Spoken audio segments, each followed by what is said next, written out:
apa hingmoba tuma boba tuma mong ha cho de Aria kebu abobai chungno isning yaw nei ma mohade apa phaing tongo jrom singma tongo rang khau pui cha jugwa ye la nai ke ha brok boisi Aria kebu chini nang mono splonge rinai ke ha dukan de apa himo bo kau thaino ang kaham kheye imchi sukmaya ze ang sasao umpha ongya hale chungye naike miani kausi operation theater ni bai khuye doctor bai angno shayau ha khaksang di ke ha broi achai ha ake sra hani yagu o khe api ste no ang aini yaw o mai sau ha ake ang bo kau thai no ang aini mkhu o sakho ye lamaya ake horlang airi ye bungno umru ye waing hani khosala ye aini yaw bai bungno gbau ye mthu ake bini khorang sak nakino khapang khaksangu ake bozo to kaw angno waingso uriyu ang mpha ongmoni kawno ang chungmayu abo salbai somuino ang ba rikheye naisawe tongu bong angno puilawo ringmo ang khnamayu tao phono abo kau thaino apa aini khaksangmo moha bai phono sulai song krikha ang khatungmo zo to manuino ang mai pai mo ding khiye matongo akhetrele moha phono maini mchumo aini khaphango krikha ake aputing no salbang malaiha ake aini api ste taule mbong torsa ha ake bong bini thongnei ma mani rau bai thongmoding no angno phono pal thongnei ma lasing yau ba rikheye no thongthau o abo bini thongmong raule ake waiha kebu ang bini korai ake waiha kebu ang bini mayung rau kheye thongmoma thongthingyo ang majapiyu ake waiha kebu bini thongthaima mai songnu wo mai mui songnaima kheye ang bono nangkhu tiniyo phono ang knamayu abo khorang abo kauthai je somui obong angno ringmo khorang changbai apa hingye ang bungno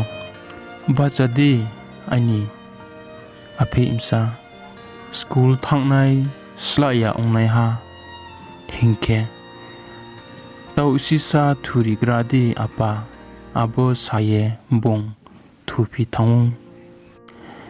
ake ang phono bongno umthuye hoyu ake office thangni skang bongno kaham khiye nainang o ake bini boi bang moding no aini tre bongno jai khenai ma phono tre bangsa ha tuma hingke aini api ste taule lekha snong saha Jinio phono khnao abo ni khorang phone o bongbai angno samo apa ani lekha boi tuibi phaidi nong phaipu o school pai ha tawkhe college o thangsa ha aini api ste tawle gboi mani no tor samoding kheno no ha akhe bini ri bai pal bini yakla rau phono saikho ye bong kamai ha